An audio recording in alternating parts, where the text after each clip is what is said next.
Bismillahirrahmanirrahim and Assalamu alaikum my dear students. So today the topic of our discussion is again the continuity of the previous topic and that is classification of fungi. As you all know that classification के accordingly fungi के 4 groups हैं. इससे पहले वाली lecture video तक हमने 3 groups detail से discuss कर लिए. आज की लेक्चर वीडियो में हम इसका 4th ग्रुप डिस्कस करेंगे जो कि है डिटीरियोमाइकोटा. अब डिटीरियोमाइकोटा वाले जो फंजाई हैं उसके मेंबर्स को हम डिटीरियोमाइसीड्स और इम्परफेक्ट फंजाई कहते हैं. अब इनको इम्परफेक्ट फंजाई क्यों कहते हैं? इस पूरे के पूरे ग्रुप में जो स्पीशीज हैं उनकी क्या डिटेल है, उनके क्या करेक्टरिस्टिक्स हैं, उनके क्या स्ट्रक्चर्स हैं, वो डिटेल से डिस्कस करते हैं. आई होप आपको आज के टॉपिक का आइडिया हो गया होगा कि हमने आज क्या डिस्कस करना है. मूव ऑन करते हैं फर्दर और वहां से आज का टॉपिक स्टार्ट करते हैं. तो बेसिकली डिटीरियोमाइकोटा मैंने आपको बता दिया कि ये 4th ग्रुप है फंजाई का, मतलब क्लासिफिकेशन के अकॉर्डिंगली ये फंजाई का लास्ट ग्रुप है. अब इसके कुछ जनरल कैरेक्टर्स डिस्कस करने से पहले मैं आपको कुछ इन्फॉर्मेशन दे दूं, उनको आप ध्यान से समझ लें, फिर उन पॉइंट्स को जो है मजीद समझना आसान होता है. अगर हम डिटीरियोमाइकोटा की बात करें ना तो ये वो ग्रुप है जिसको सेकेंडरी फंजाई वाला ग्रुप कहते हैं. इससे पहले वाले जो 3 फंजाई वाले ग्रुप थे ना उनको हम प्राइमरी फंजाई वाला ग्रुप कहते हैं. अब इनको सेकेंडरी फंजाई वाला ग्रुप क्यों कहा जाता है? इसलिए क्योंकि ये उन 3 फंजाई वाले ग्रुप से थोड़ा डिफरेंट है, क्योंकि वो जो 3 है वो आपस में बहुत मिलते जुलते हैं, उनके करेक्टरिस्टिक्स बहुत मिलते जुलते हैं, उनकी जो क्लासिफिकेशन करने की बेसिस थी वो कॉमन थी. हमने पीछे देखा भी था कि वो मोड ऑफ रिप्रोडक्शन और वो सेक्सुअल रिप्रोडक्शन या फिर रिप्रोडक्शन के मेथड्स को देखते हुए या फिर वो टाइप ऑफ हाइफी को देखते हुए उन्होंने उनकी जो है बेसिस में क्लासिफिकेशन की थी. लेकिन अगर हम उनकी बात करें तो वो तीनों तकरीबन मिलते जुलते हैं अकॉर्डिंग टू देयर बेसिस, और अगर हम इस ग्रुप की बात करें तो ये उनसे टोटली ऑपोजिट है एक सेंस में, वो है इनकी रिप्रोडक्शन.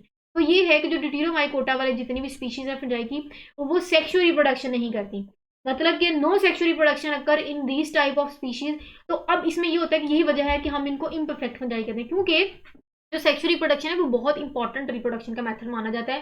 क्यों? क्योंकि उसमें जेनेटिक वेरिएशन बहुत आ जाती है. सेक्सुअल रिप्रोडक्शन के रिजल्टेंट में फिर जेनेटिक वेरिएशन, जेनेटिक रिकम्बिनेशन बड़ी मिल जाती है, हमें बहुत अच्छी वैरायटी के आप कह सकते हैं कि ऑफस्प्रिंग मिल जाते हैं. यही वजह कि हमने इनको इम्परफेक्ट फंजाई कहा. क्यों? क्योंकि इस किस्म की फंजाई में सेक्सुअल रिप्रोडक्शन नहीं होती, तो इनमें कोई जेनेटिक वेरिएशन नहीं देखी जाती और कोई जो है वो जेनेटिक वेरिएशन के अलावा कोई जेनेटिक रिकम्बिनेशन नहीं देखी जाती. इसी वजह से हम इनको इम्परफेक्ट मतलब देख लें ये एक सेक्सुअल रिप्रोडक्शन वाले मेथड नहीं है तो इनको हम इम्परफेक्ट कहते हैं. अब उसमें क्या चेंजेस हैं, क्या डिटेल है, यहाँ तक अब यही समझें. फर्दर जो है मैं पॉइंट्स के साथ साथ आपके साथ नॉलेज शेयर करते जाऊंगी. पहला पॉइंट ये है कि हम डिटीरियोमाइकोटा वाले ग्रुप को हेट्रोजीनियस ग्रुप बोलते हैं. हेट्रोजीनियस आपको पता है, हेट्रो कहते हैं डिफरेंट, मतलब ऐसा ग्रुप जिसमें डिफरेंट वैरायटी रखने वाली स्पीशीज आती हैं. अब क्योंकि ये एक सेपरेट ग्रुप है, मतलब ये उन तीनों से टोटली डिफरेंट ग्रुप है, यही वजह है कि इनमें जो वैरायटी है ना स्पीशीज की वो बहुत ज़्यादा वास्ट वैरायटी, मतलब बहुत ज़्यादा नंबर ऑफ स्पीशीज इनमें देखी जाती हैं और इनमें लार्ज और आप कह सकते हैं डिफरेंट वैरायटी की स्पीशीज इस ग्रुप में आ जाती है, जिसकी वजह से हम इनको हेट्रोजीनियस बोलते हैं. मतलब डिफरेंट वैरायटी रखने वाली स्पीशीज की वजह से हम इस डिटीरियोमाइकोटा वाले फंजाई के ग्रुप को हेट्रोजीनियस ग्रुप बोलते हैं. क्लियर है? अच्छा जी, अब इसमें एक चीज तो कॉमन है, वो ये कि इनकी तमाम इस ग्रुप में मौजूद तमाम की तमाम फंजाई जो है वो सेक्सुअल रिप्रोडक्शन नहीं करती, उनमें कोई सेक्सुअल फेज नहीं देखी जाती. हैज नॉट बीन ऑब्जर्व का मतलब कोई सेक्सुअल रिप्रोडक्शन नहीं होती. क्योंकि अब हमने एक बात यहाँ कॉमन डिस्कस कर ली, वो ये कि इस ग्रुप क्योंकि ये हेट्रोजीनियस है, लेकिन इसका ये मतलब नहीं कि इनमें काफ़ी सारी वैरायटी है फंजाई की, तो इसमें जो है कुछ जनरल कैरेक्टर्स हैं या कुछ कैरेक्टर्स डिफरेंट होंगे. हाँ, एक कैरेक्टर जो है वो सब में मिलता जुलता है, इसीलिए तो हमने ये ग्रुप बनाया या क्लासिफिकेशन के अकॉर्डिंगली हमने इनको एक सेपरेट ग्रुप बनाया. क्यों? क्योंकि इसमें वो फंजाई आती हैं जो सेक्सुअल रिप्रोडक्शन नहीं करती. अच्छा, अब हमने कहा कि क्योंकि ये सेक्सुअल रिप्रोडक्शन नहीं करती, लेकिन ये सेक्सुअल रिप्रोडक्शन करने वाली स्पीशीज से मिलती जुलती बहुत होती हैं, मतलब ये रिलेटेड होती हैं, ये दिखने में भी सिमिलर होती है, कुछ फंक्शंस भी इनके मिल रहे होते हैं, कुछ कैरेक्टर्स भी इनके मिल रहे होते हैं. अब वो कहते हैं कि इनकी कुछ जो स्पीशीज हैं जो इस ग्रुप में आ जाती हैं वो क्योंकि रिप्रोडक्शन नहीं करती लेकिन फिर भी वो सेक्सुअली रिप्रोड्यूसिंग स्पीशीज से मिलती जुलती हैं, और वो सेक्सुअल रिप्रोडक्शन जो स्पीशीज हैं वो एस्कोमाइसीड्स हैं. मतलब कि जो डिटीरियोमाइसीड्स हैं ये एस्कोमाइसीड्स से बहुत ज़्यादा मिलते जुलते हैं, बहुत ज़्यादा रिलेटेड हैं, मिलते जुलते हैं. ठीक है, उसके अलावा कहते हैं कि इससे ज़्यादा मिलते हैं, लेकिन उसके अलावा जो बाकी 2 ग्रुप थे ना या बाकी 2 फाइलम थे जिसको हमने बोला कि जाइगोमाइकोटा हो गया, बेसिडोमाइकोटा हो गया, तो ये जाइगोमाइकोटा और बेसिडोमाइकोटा से भी मिलते जुलते हैं. हाँ, मिलते जुलते हैं, लेकिन क्योंकि इनमें एक चीज़ कॉमन थी कि इनमें सेक्सुअल रिप्रोडक्शन नहीं होती, लेकिन इन तीनों ग्रुप्स में होती थी, तो हमने इनको उठा के एक सेपरेट ग्रुप में प्लेस कर दिया और उसका नाम रख दिया डिटीरियोमाइकोटा. आई होप आपको ये समझ आ गई होगी तमाम की तमाम जो भी खिचड़ी पकाई थी साइंटिस्ट ने सोच के लिहाज से. अब फर्दर प्रोसीड करते हैं, वहां से कुछ मजीद पॉइंट देखते हैं. अब कहते हैं कि क्योंकि हमने कह दिया कि इनमें सेक्सुअल स्ट्रक्चर्स नहीं होते, सेक्सुअल रिप्रोडक्शन नहीं होती, इसी वजह से हमने इनको इम्परफेक्ट फंजाई बोल दिया. लेकिन कहते हैं कि लेट्स सपोज कि with the passage of time इनमें कुछ चेंजेस आए और इम्परफेक्ट वाली फंजाई में या इम्परफेक्ट फंगस में सेक्सुअल स्ट्रक्चर्स जो है वो ओरिजिनेट होने लग गए. फिर भी अगर इनमें सेक्सुअल स्ट्रक्चर भी ओरिजिनेट होने लग गए या होने लग जाएं या शुरू हो जाएं, तब साइंटिस्ट क्या करते हैं, हैं, इनको फिर वो चेक करते हैं और इनको फिर दोबारा रीअसाइनिंग का मतलब फिर दोबारा इनकी जो है वो क्लासिफिकेशन करनी पड़ेगी और फिर इनको अप्रोप्रिएट फाइलम में कन्वर्ट किया जाएगा। मतलब कि सेक्सुअल स्ट्रक्चर्स डेवलप हो जाए इम्परफेक्ट फंजाई में तो हमें फिर इनकी क्लासिफिकेशन दोबारा करनी पड़ती है, क्योंकि ड्यूटेरोमाइकोटा में तो वही फंजाई आएंगी जो कि सेक्सुअल रिप्रोडक्शन नहीं करेंगे। ठीक है, तो ये एक थोड़ा सा उन्होंने एक कंसेप्ट जो है वो आपके साथ शेयर किया। उसके बाद वो ये कह रहे हैं कि क्लासिफिकेशन करते हुए अब कुछ बेसिस थी, जैसे पीछे हमने बेसिस डिस्कस की तीनों के तीनों ग्रुप्स की क्लासिफिकेशन, या फिर जब हमने जनरल डिस्कस किया था क्लासिफिकेशन ऑफ फंजाई करते हुए कुछ बेसिस थी। वो बेसिस ये थी, हमने कहा था कि मोड ऑफ रिप्रोडक्शन को देखते हुए क्लासिफिकेशन होती है, उसके अलावा टाइप ऑफ रिप्रोडक्शन को देखते हुए जो है वो हमने देखा कि क्लासिफिकेशन की जाती है। उसके अलावा हमने ये भी देखा था कि जो रिप्रोडक्टिव स्ट्रक्चर है उसको देखते हुए जो है वो बेसिस, उसको बेसिस बनाते हुए हमने क्लासिफिकेशन की थी। हमने पीछे डिस्कस भी किया था बसिडियोमाइकोटा के जितने भी आप कह सकते हैं रिप्रोडक्टिव स्ट्रक्चर है वो मिलते जुलते, उससे मिलता जुलता हमने फिर उनको नाम दे दिया। तो कहने का मकसद है कि क्लासिफिकेशन हमने इन चीजों को देखते हुए की, किनकी, उन 3 ग्रुप्स की जो हमने पीछे भी डिस्कस की।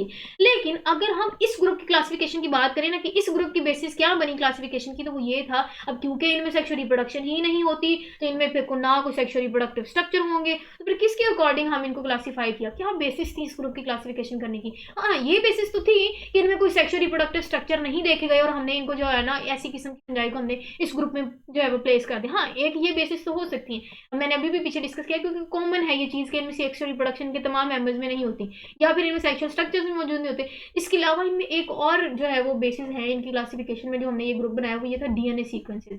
तो डीएनए सीक्वेंसेस के अकॉर्डिंग डीएनए की स्टडी करते हुए भी हमने फिर इम्परफेक्ट फंजाई को या फिर इस जो है वो ग्रुप को प्लेस किया, या फिर इस ग्रुप में चीज़ों को या फिर मेंबर्स को या फिर स्पीशीज को प्लेस किया। तो सीक्वेंसिंग की या फिर क्लासिफिकेशन की जो 2 बेसिस हैं इस ग्रुप की क्लासिफिकेशन की बेसिस वो थे कि यार ये तो सेक्सुअल रिप्रोडक्शन नहीं करते, इनमें कोई सेक्सुअल स्ट्रक्चर नहीं मौजूद होते, और इनके डीएनए सीक्वेंसेस को देखते हुए हमने जो स्पीशीज थी उनको इस ग्रुप में प्लेस किया।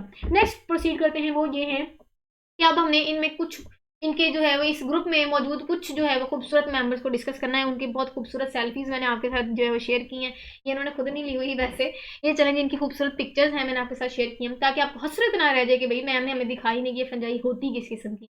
ठीक है, इस किस्म की होती हैं जी। वेरिएशन देख लें आप, एक ऐसी चीज़ देख के ना मतलब मुंह से ना चाहते हुए भी, मतलब अल्हम्दुलिल्लाह मतलब चाहते हुए भी, मतलब आप लाशऊरी तौर पे भी ना हमारे मुंह से निकल जाता है कि अल्हम्दुलिल्लाह कि वो ज़ात है जिसने इतनी छोटी छोटी चीज़ में भी वेरिएशन की, तो वो ज़ात कितनी ही बुलंद है अल्हम्दुलिल्लाह कि अल्लाह ताला ने हमें बनाया।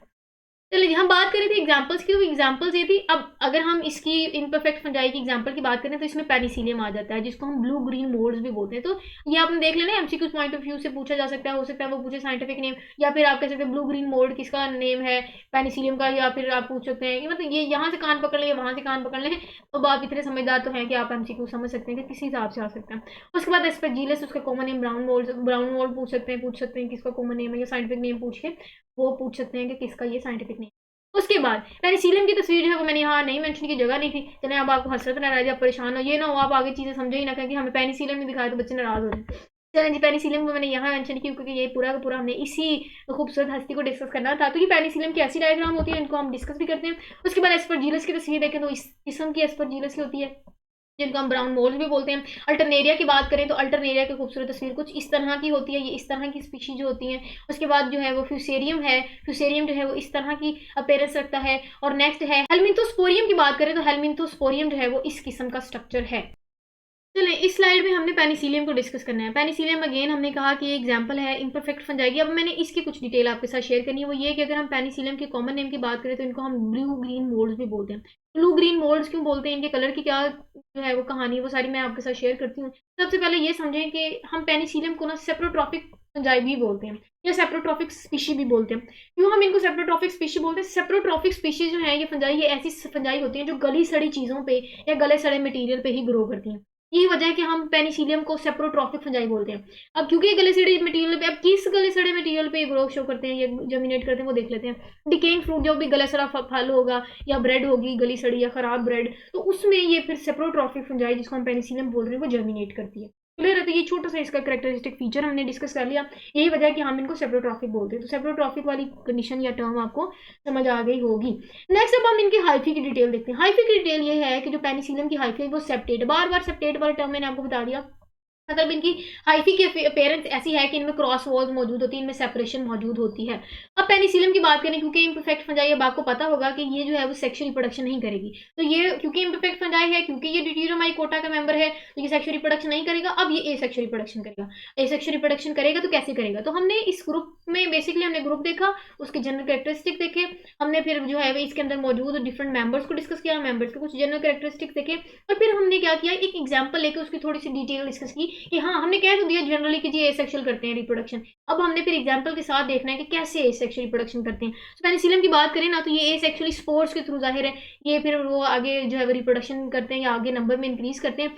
एसेक्सुअली ये नेकेड स्पोर से ये प्रोसीड करते हैं, और पेनिसिलियम की स्पोर्स की बात करें तो वो कोनिडिया है, मतलब कि कोनिडिया के थ्रू ये फिर एसेक्सुअली रिप्रोड्यूस करते हैं। अब कोनिडिया क्या होता है, कोनिडिया की डिटेल मैं आपके साथ शेयर करती हूँ, कोनिडिया 4 क्या होता है, उसके लिए आप ये डायग्राम देखें। जैसे ये पेनिसिलियम है, बहुत ही खूबसूरत अंदाज में ये जो है वो आपके सामने पेश किया गया, खूबसूरत वो पोज बना के खड़ा हुआ पेनिसिलियम। चलें जी, जोक्स अपार्ट, पेनिसिलियम है, उसके ऊपर जो छोटे छोटे आपको बॉल लाइक जो है वो अपीयरेंस नजर आ रही है ना, ये कोनिडिया है, ये नेक्ड स्पोर्स है। नेक्ड स्पोर्स कोई नंगे स्पोर्स, मतलब कपड़े नहीं पहने हुए गंदे बच्चे मतलब कि इनमें कोई कवरिंग नहीं होती, ठीक है। तो ये कोनिडिया है। कोनिडिया क्या है, पेनिसिलियम की स्पोर्स हैं जो कि एसेक्सुअल रिप्रोडक्शन में टेक पार्ट करते हैं। अच्छा, उसके बाद ये आपको डंडी लाइक स्ट्रक्चर नजर आ रहा है, ये जो रोड लाइक स्ट्रक्चर है, इसको हम कोनिडियो 4 बोलते हैं। क्या बोलते हैं, कोनिडियो 4 बोलते हैं। अब इस कोनिडियो 4 ने कोनिडिया को हैंग किया हुआ है, ये पकड़ा होता है, तो हमने कहा ना 4 डंडी, जिसने कोई चीज को पकड़ा होता है या उसका वजन उठाया होता है, ठीक है। तो कोनिडिया जो है वो स्पोर्स हैं जिसके थ्रू इन्होंने रिप्रोडक्शन करनी है, और उसको जो हैंग किया हुआ है, जिसने उसको पकड़ा है, उसको हम कोनिडियो 4 बोलते हैं। वो स्पेशल टिप में ये जो है वो कोनिडिया मौजूद होते हैं। कोनिडिया जो है वो चेन लाइक अपीयरेंस लेती है, और वो चेन लाइक अपीयरेंस कहाँ लेती है, टिप पे लेती है, स्पेशल हाइफी, और स्पेशल हाइफी की टिप को हम कहते हैं कि कोनिडियो 4, मतलब कि कोनिडियो 4 की टिप के ऊपर ये जो कोनिडिया है ये मौजूद होते हैं। आई होप आपको ये समझ आ गई होगी। स्पेशल जो है वो हमने थोड़ी बहुत इसकी डिटेल देखी पेनिसिलियम की, उसके बाद फर्दर जो है वो प्रोसीड करते हैं और उसमें कुछ टर्म्स देखते हैं। और ये अगर हम कोनिडिया की अरेंजमेंट की बात करें तो ये ब्रश लाइक अरेंजमेंट रखते हैं कोनिडिया, और ब्रश लाइक अरेंजमेंट ही बेसिकली पेनिसिलियम की करेक्टरिस्टिक्स है। अब जो कोनिडिया का कलर होगा ना, वही माइसिलियम का कलर होगा। जिस कलर के कोनिडिया होंगे उस कलर की पेनिसिलियम होगी। आसान कर दिया, मतलब जिस कलर के उसने कपड़े पहने होंगे उस कलर की वो पूरी की पूरी पेनिसिलियम होगी, ठीक है। आसान कर दिया मैंने। तो कहते हैं कि वही जो है कोनिडिया ही बेसिकली माइसीलियम को या माइसीलियल कॉलोनी की कलर की वजह बनती है, और शेप ऑफ कॉलोनी भी वही डिसाइड करती है जो कि सर्कुलर होती है, क्योंकि कोनिडिया जो है वो सर्कुलर, हमने पीछे भी देखा ना, गोल राउंडेड बॉल लाइक अपीयरेंस रखते हैं। उसके बाद हमने एक बात ये डिस्कस करनी है कि जब मेच्योर हो जाते हैं ना, अब हमने स्ट्रक्चर तो देख लिया, इनका जो ए सेक्सुअल रिप्रोडक्टिव स्ट्रक्चर था वो तो हमने देख लिया, कोनिडिया हो गया, कोनिडिया 4 हो गया। अब कहते हैं कि जैसे ही कोनिडिया मैच्योर होते हैं, मैच्योर होने के बाद ये डिस्पर्स हो जाते हैं, इजीली डिस्पर्स हो जाते हैं, आराम से ये आसानी से वहाँ से रिमूव हो जाते हैं पेनिसिलियम की बॉडी से। हमने कहा क्योंकि ये नेक्ड होते हैं, क्योंकि इनमें कोई स्पेशल कवरिंग नहीं होती, कोई रिजिड स्ट्रक्चर नहीं होता, जिसकी वजह से ये आराम से इजीली वहाँ से रिमूव होती हैं और ये तबाही फिर जो है वो फैला देती हैं। इसी वजह से हमने कहा हम नेक्स्ट जब हम इसका नेक्स्ट टॉपिक डिस्कस करेंगे लैंड अडेप्टेशन ऑफ फंजाई, उसमें हम देखेंगे कि फंजाई के पास बहुत ज़्यादा एबिलिटीज़ होती हैं, इनमें इतने खास फीचर्स होते हैं जो फंजाई को बहुत डीट बना देते हैं, किसी भी इन्वायरमेंट में जाके सर्वाइव कर लेंगे, और वो किसी भी जाके चीज़ को आराम से जो है वो बड़ी तबाही कर सकते हैं, बड़ी कम टाइम में बहुत ज़्यादा तबाही कर सकते हैं। तो स्टे कनेक्टेड, हम नेक्स्ट इंशाल्लाह बहुत इंटरेस्टिंग टॉपिक डिस्कस करने जा रहे हैं फंजाई रिलेटेड। अच्छा जी, आज के लेक्चर वीडियो का लास्ट पॉइंट है वो है पैरासेक्सुअलिटी। अब पैरासेक्सुअलिटी जो है ये very very very important short question, मैं जितनी बार वेरी वेरी वेरी वेरी कहूँ थोड़ा वीडियो लंबी हो जाएगी, लेकिन वो वेरी कम नहीं होगा, क्योंकि ये बहुत इंपॉर्टेंट शॉर्ट क्वेश्चन है, मोस्टली पेपर में पूछा जा सकता है, यही वजह कि मैंने यहाँ मेंशन भी कर दिया, पैरासेक्सुअलिटी पूछा जाता है। अब होता ये है, अब क्योंकि ये जो है इस ग्रुप में आप कह सकते हैं सेक्सुअल रिप्रोडक्शन नहीं होती, तो इसमें तो कोई फिर जेनेटिक रिकम्बिनेशन ही नहीं होगी, कोई जेनेटिक वेरिएशन नहीं होगी, लेकिन अल्लाह ताला ने फिर इनमें एक और निज़ाम बनाया हुआ, वो निज़ाम है पैरासेक्सुअलिटी। एक्चुअली होता ये है कि क्योंकि इनमें सेक्सुअल रिप्रोडक्शन को कहते हैं एब्सेंट सेक्सुअल रिप्रोडक्शन नहीं होती, तो इम्परफेक्ट फंजाई क्या करते हैं कि स्पेशल काइंड की ना स्पेशल किस्म की जेनेटिक रिकम्बिनेशन कर लेते हैं। जेनेटिक रिकम्बिनेशन का मतलब जीन्स का तबादला, ठीक है। तो ये जीन्स की मिक्सिंग कर लेती है, जीन्स मिक्स हो जाते हैं इस प्रोसेस में, जिसको हम पैरासेक्सुअलिटी बोलते हैं। एक्चुअली इसमें होता ये है कि इसमें जो एक ही आप कह सकते हैं सेम हाइफी या सेम हाइफा के अंदर मौजूद क्या होता है कि दो न्यूक्लाई होते हैं। अब वो एक ही सिंगल हाइफी के अंदर मौजूद दो जो न्यूक्लाई है ना, वो आपस में करीब आएंगे। वो क्या आएंगे, वो करीब आएंगे। जैसे ही वो दोनों करीब आएंगे तो उनके जो क्रोमोसोम्स है ना, उनके पोर्शन आपस में ज्वाइन होंगे। जैसे ही वो पोर्शन मिलेंगे तो वो जीन्स का एक्सचेंज कर देंगे। जैसे ही वो जीन्स का एक्सचेंज करेंगे तो होगा ये कि जेनेटिक रिकम्बिनेशन हो जाएगी, जीन्स एक्सचेंज करने के बाद वेराइटी बन जाएगी, तो उसमें नेक्स्ट जब जनरेशन होगी ना, जो एसेक्सुअल रिप्रोडक्शन के बाद रिजल्टेंट आप कह सकते हैं जनरेशन होगी, तो उसमें फिर कुछ जेनेटिक रिकम्बिनेशन या वेरिएशन देखी जाएगी। तो ये बहुत इंपॉर्टेंट पॉइंट है, ये पूछा जा सकता है पेपर में। मैं दोबारा 1 मिनट का आपको, चलो इस पॉइंट का नहीं, पूरे पूरे लेक्चर का ओवरव्यू दे दूंगी, क्योंकि जो है ये लेक्चर यहाँ इख्तिताम पजीर होता है। बेसिकली हमने आज क्लासिफिकेशन ऑफ फंजाई का लास्ट ग्रुप डिस्कस किया, जो कि ड्यूटेरोमाइकोटा है। उसके बाद मैंने आपको इसके कुछ जनरल कैरेक्टर्स बताया कि इसमें वो स्पीशीज आ जाती हैं, वो मेंबर्स आते हैं जो फंजाई में सेक्सुअल रिप्रोडक्शन नहीं कर सकते, लेकिन ये सेक्सुअल रिप्रोडक्शन करने वाले मेंबर से मिलते जुलते हैं, मतलब कि ये जो बाकी ग्रुप है ना फंजाई की, उनसे बहुत मिलते जुलते हैं। उसके बाद हमने कहा कि क्योंकि ये इम्परफेक्ट फंजाई है, लेकिन इनमें कुछ सीक्वेंस होते हैं, कुछ मतलब कि डीएनए सीक्वेंसेस को देखते हुए इनकी क्लासिफिकेशन की जाती है, जो कि इनकी बेसिस हैं, क्लासिफिकेशन की बेसिस हैं इनके डीएनए सीक्वेंसेस, और ये कि ये सेक्सुअल इनका स्ट्रक्चर नहीं होता और सेक्सुअल रिप्रोडक्शन नहीं करते। तो कुछ बेसिस के अकॉर्डिंगली हमने इस ग्रुप में जो है वो मेंबर्स को प्लेस किया।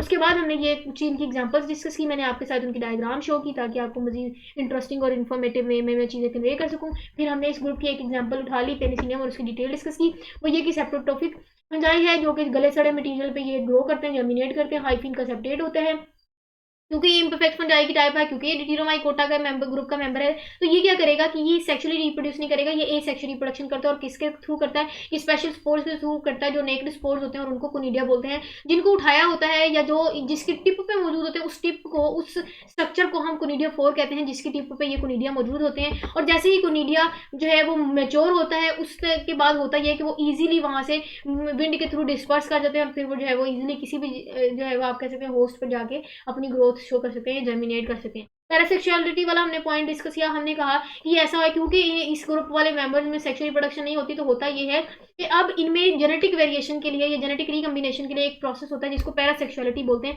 इसमें होता है कि एक ही पेरेंट के हाइफी के अंदर, दो पेरेंट्स इन्वॉल्व नहीं हो रहे, ये वजह है कि हम कह रहे हैं कि सेक्सुअल रिप्रोडक्शन नहीं हो रही, एक ही पेरेंट के हाइफी के अंदर मौजूद जो दो न्यूक्लियाई है ना, वो आपस में जुड़ेंगे, और जुड़ने के बाद उनके जो है वो जीन्स एक्सचेंज होंगे। जैसे ही जीन्स एक्सचेंज होगी, जेनेटिक रिकम्बिनेशन होगी, उसके बाद हम कहते हैं कि पहले डिप्लोडाइजेशन होगी, डिप्लोडाइजेशन के बाद फिर हैप्लोडाइजेशन होगी। तो डिप्लोडाइजेशन का मतलब कि ये दोनों न्यूक्लियाई जो है वो करीब आए, तो हमने कहा जी डिप्लोडाइजेशन होगी। करीब होने के बाद ये वहां से फिर हट भी जाते हैं, जैसे ही जीन्स एक्सचेंज हुए वो न्यूक्लियाई आपस से हट जाते हैं, तो उस हटने वाले प्रोसेस को हमने कहा कि वो हैप्लोडाइजेशन होती है। तो डिप्लोडाइजेशन और हैप्लोडाइजेशन होने के बाद हमने कहा कि जी पैरासेक्सुअलिटी वाला प्रोसेस हो गया, जिसमें जीन्स एक्सचेंज हुआ और आने वाली जो प्रोजनी है उसमें कुछ जेनेटिक वेरिएशन या रिकम्बिनेशन देखी जाएगी।